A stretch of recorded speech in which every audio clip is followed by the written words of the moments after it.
Coulomb के नियम पर आधारित एक न्यूमेरिकल क्वेश्चन बताते हैं, कल भी आपको बताया था। उसके बाद हम उसी श्रृंखला में आगे बढ़ेंगे। तो मैं आपको एक क्वेश्चन बताता हूं। दो बिंदु आवेश प्लस 9e व प्लस e एक दूसरे से 16 सेंटीमीटर की दूरी पर स्थित है। तीसरा बिंदु आवेश Q दोनों आवेशों के बीच, तीसरा बिंदु आवेश Q दोनों आवेशों के बीच कहाँ रखा जाए कि वह संतुलन में रहे। बहुत अच्छा प्रश्न है। आप सब देख रहे हैं कूलाम के नियम पर आधारित दो बिंदु आवेश है प्लस 9e प्लस e, एक दूसरे से 16 सेंटीमीटर की दूरी पर स्थित है। तीसरा बिंदु आवेश Q दोनों आवेशों के बीच कहाँ रखा जाए कि वह संतुलन में रहे। आप सब विद्यार्थी जानते हैं कूलाम का नियम आप सभी को मालूम है। दो बिंदु आवेश, जैसे एक बिंदु आवेश ये है और दूसरा बिंदु आवेश ये है। एक बिंदु आवेश है प्लस 9e, दूसरा बिंदु आवेश प्लस e। दो बिंदु आवेश है, एक दूसरे से 16 सेंटीमीटर की दूरी पर स्थित है। तीसरा बिंदु आवेश Q दोनों आवेशों के बीच कहाँ रखा जाए। मान लो आपने एक आवेश Q यहाँ पर रखा है, इस आवेश से इसको कितनी दूरी पर रखें, आपको यहाँ से आवेश से इसकी दूरी निकालनी है कि आवेश को बीच में कहाँ रखा जाए तो संतुलन में रहे। संतुलन का मतलब है आप सभी विद्यार्थी जानते हैं समान प्रकृति के जो आवेश होते हैं उनमें प्रतिकर्षण बल लगता है और विजातीय जो आवेश होते हैं उनमें आकर्षण बल लगता है। प्रतिकर्षण बल, आकर्षण बल। तो इस आवेश के कारण इस पर बल आप ये देख रहे हैं समान प्रकृति के आवेशों में प्रतिकर्षण बल, तो इस आवेश के कारण इस पर बल इधर लगेगा, प्रतिकर्षण बल F1। और ये प्लस ये आवेश है, ये इस पर बल इधर लगाएगा F2 बल। ये बल लगाएगा इस पर इधर, ये बल लगाएगा इस पर इधर। जहां पर ये दोनों बल, जैसे ये वस्तु है बीच में, एक बल इस पर इधर लग रहा है, एक बल इस पर इधर लग रहा है। अगर दोनों ओर के बल बराबर होंगे तो वस्तु संतुलन अवस्था में होगी, ना इधर जाएगी ना इधर जाएगी। तो इस आवेश के कारण बल इस आवेश पर इधर लग रहा है, इस आवेश के कारण इस आवेश पर बल इधर लग रहा है। अगर दोनों बल जहां बराबर हैं वहां आवेश संतुलन में होगा। तो आवेश को कहां रखें, इस आवेश से इस आवेश की आपको दूरी निकालनी, कितनी दूरी पर रखें। मानो इस आवेश से इस आवेश की दूरी x है, तो ये बची हुई इस आवेश की दूरी 16 - x है। तो पहले इस आवेश के कारण इस पर लगने वाला बल F1 और इस आवेश के कारण इस पर आवेश पर लगने वाला बल F1 F2 दोनों बल संतुलन में बराबर होंगे। जहां बराबर होंगे वहां पर प्लस Q संतुलन की अवस्था में होगा। तो प्यारे विद्यार्थियों आप देख रहे हैं यहाँ पर आवेश Q1 कितना है प्लस 9e, Q2 यहाँ पर है प्लस e।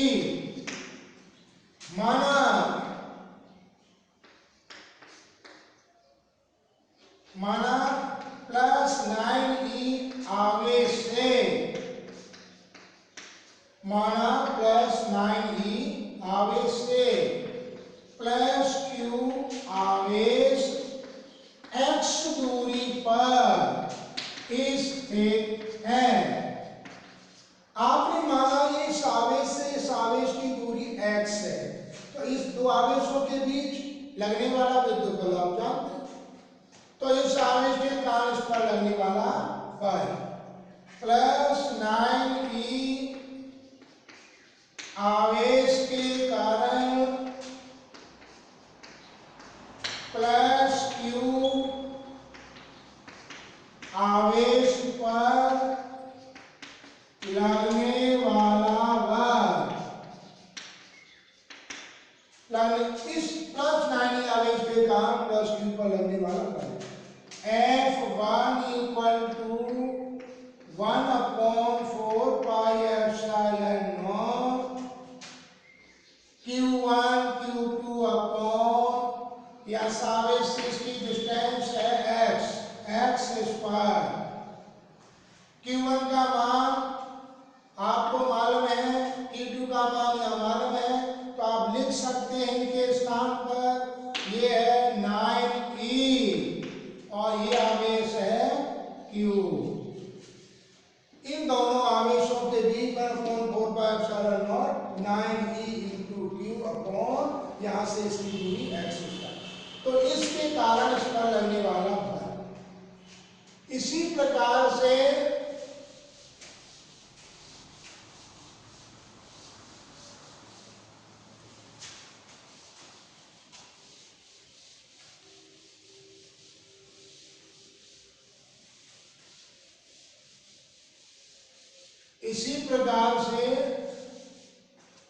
प्लस ई आवेश के कारण प्लस Q पर लगने वाला बल F2 1/4 pi epsilon naught Q1 Q2, ये आवेश Q और ये है Q अपॉन इन दोनों के बीच की दूरी आप देख रहे हैं डिस्टेंस 16 माइनस x का होल स्क्वायर 1/4 पाई Q1 Q2 upon x square. आप फॉर्मूला जानते हैं, ये दोनों आवेश है कि E एंड Q, डिस्टेंस है 16 माइनस x स्क्वायर। अब संतुलन की अवस्था में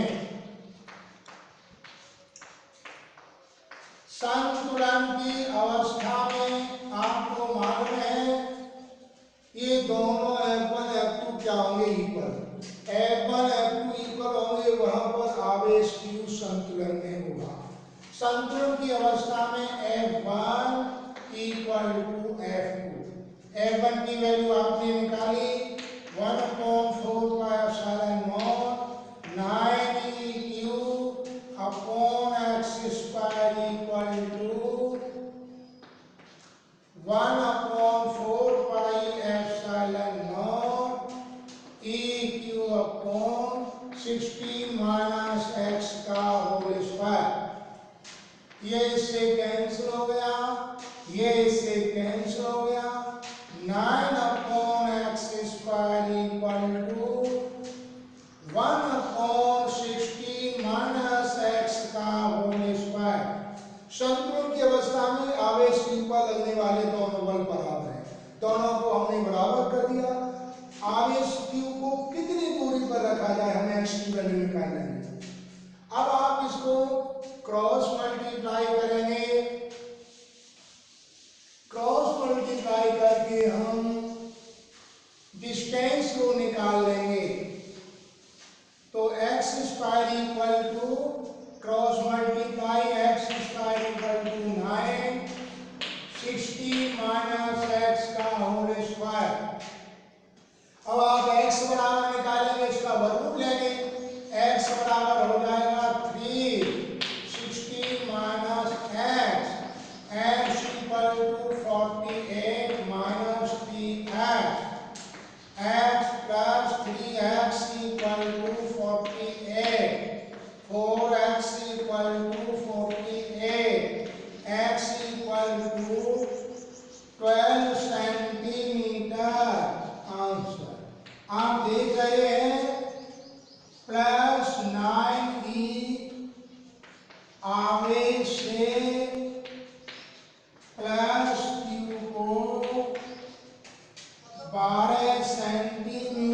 की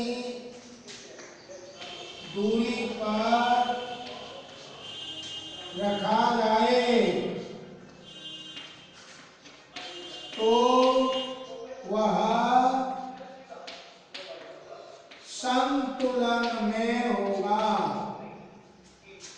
तो संतुलन में होगा। आपने देखा 12 सेंटीमीटर की दूरी पर रखने पर आवेश क्यू संतुलन की अवस्था में होगा।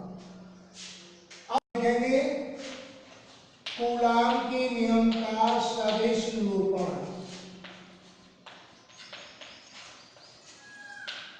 कूलाम के नियम का सदिश निरूपण, यहां मैं आपको ये सदिश रूप में बता रहा हूं। कूलाम के नियम का सदिश निरूपण, वेक्टर में सदिश vector form of COULOMBS coulombs law. अब मैं आपको कूलाम के नियम का सदिश निरूपण बता रहा हूं। कूलाम के नियम के लिए दो बिंदु आवेश होने चाहिए। कूलाम के नियम की मैंने आपको शर्त बताई थी। कूलाम के नियम के लिए कितने बिंदु आवेश होने चाहिए? दो। और वो कैसे होने चाहिए? स्थिर।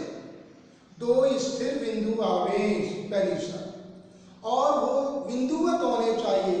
कैसे होने चाहिए? बिंदुवत, यानी उन आवेशित वस्तु का जो आकार है दूरी की कंपैरिजन में बहुत छोटा होता है, इसलिए हम उन्हें बोलते हैं बिंदु आवेश।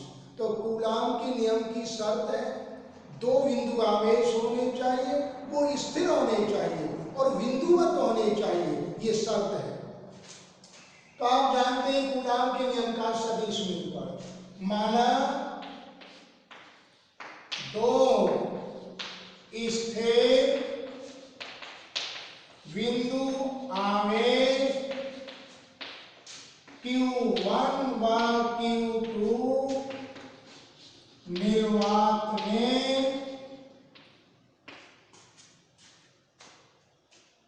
एक दूसरे से r दूरी पर स्थित हैं, जिनके स्थिति वेक्टर क्रमशः r1 वेक्टर व r2 वेक्टर हैं। आपने दो बिंदु आवेश लिए हैं Q1 और Q2, कहाँ रखे हुए हैं? निर्वात। एक दूसरे से कितनी दूरी पर? r दूरी पर, जिनके स्थिति वेक्टर क्रमशः वेक्टर r1 व r2 वेक्टर। तो आप ये देखेंगे, आप एक डायग्राम के आधार पर इसको देखेंगे। मैं एक डायग्राम बनाता हूं, देखिए ये मूल बिंदु O है, एक आवेश है Q1, दूसरा बिंदु आवेश है Q2। यहां से O के सापेक्ष इस आवेश का स्थिति वेक्टर है r1 वेक्टर, इसका स्थिति वेक्टर है r2 वेक्टर। दोनों एक दूसरे से r दूरी पर हैं। दो बिंदु आवेश Q1 Q2 है, एक दूसरे से r दूरी पर है। इसका स्थिति वेक्टर r1 वेक्टर, इसका स्थिति वेक्टर r2 वेक्टर। Q1 से Q2 की ओर डायरेक्शंस की दिशा r12 कैप, Q1 से Q2 की ओर इसकी एकांक वेक्टर है, इसकी डायरेक्शन Q1 से Q2 है तो r12 कैप और r21 कैप, ये डायरेक्शन है आवेश Q2 से Q1 की ओर एकांक वेक्टर, और ये Q2 पर बल लग रहा है F2, Q2 पर F2 बल लग रहा है, Q1 पर बल कौन लगाया, Q1 आवेश Q2 पर इधर बल लगाया, तो 1 आवेश के कारण लग रहा है वेक्टर। इसी प्रकार से ये Q2 आवेश Q1 आवेश पर Q1 बल लग रहा है F1, इस पर आवेश पर किसके कारण, Q2 के कारण बल लग रहा है 2। देखेंगे Q2 आवेश है, इस आवेश के कारण इस पर बल लग रहा है प्रतिकर्षण, Q2 पर बल लग रहा है F2, किसके कारण, 1 आवेश के कारण। Q1 है, इस पर बल लग रहा है F1, किसके कारण, Q2। ये आवेश इस पर बल लगा रहा है, ये आवेश इस पर बल लगा रहा है, दोनों बलों की डायरेक्शन विपरीत है, दो बिंदु आवेश हैं, एकांक वेक्टर की डायरेक्शन Q1 से Q2 की ओर, इस एकांक वेक्टर की डायरेक्शन Q2 से Q1 की ओर, ये स्थिति है। तो दोनों आवेशों पर बल, ये आप देख रहे हैं, Q1 के कारण Q2 पर, Q2 के कारण Q1 पर, दोनों आवेश एक दूसरे पर बल लगा रहे हैं। Q1 लगा रहा है Q2 पर और Q2 लगा रहा है Q1 पर। तो आपने ये स्थिति वेक्टर देखा। अब आप कूलाम के नियम के सदिश निरूपण को इस डायग्राम के माध्यम से देख रहे हैं। यहां पर जहां F21 वेक्टर आवेश Q1 के कारण आवेश Q2 पर बल, आवेश Q1 के कारण Q2 पर बल, F12 वेक्टर आवेश Q2 के कारण आवेश Q1 पर बल।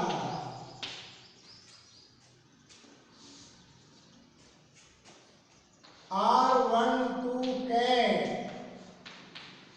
एकांक वेक्टर आवेश, एकांक वेक्टर आवेश Q1 से Q2 की ओर। आप देख रहे हैं एकांक वेक्टर 1 2 Q1 2, 1 से 2 की ओर, तो 1 2 लगा दिया यहाँ पर। ये एकांक वेक्टर आवेश Q1 से किधर है, Q2 की ओर, इसकी डायरेक्शन। एकांक वेक्टर आवेश Q1 से Q2 की ओर। इसी प्रकार R21 के ये एकांक वेक्टर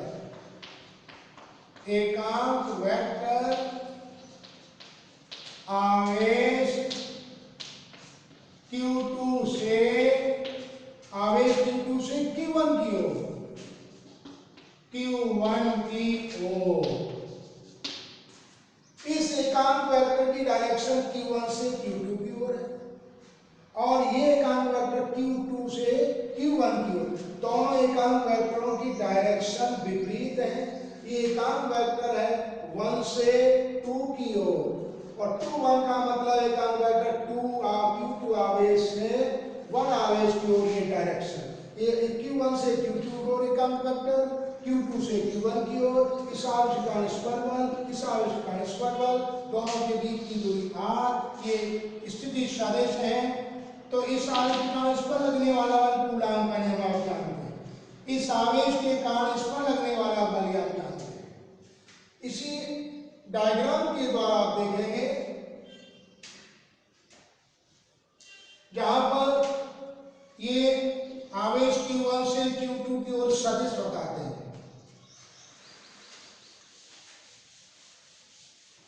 आवेश Q1 से Q2 की ओर सदिश। इसी डायग्राम से आप देखेंगे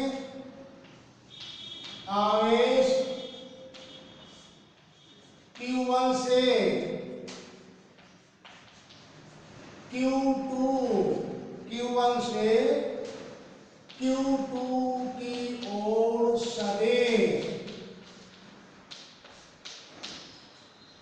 R12 वेक्टर Q1 से Q2 की ओर सदिश।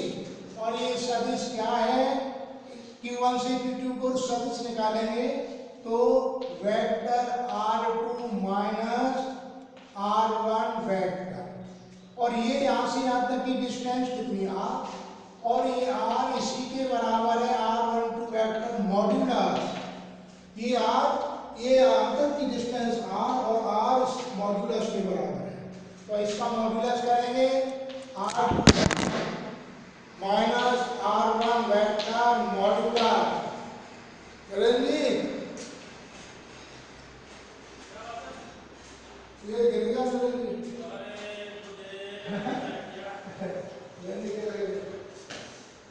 चित्र तो बने रहने, इससे ऊपर बताते नहीं, इसी बार आएगा चित्र।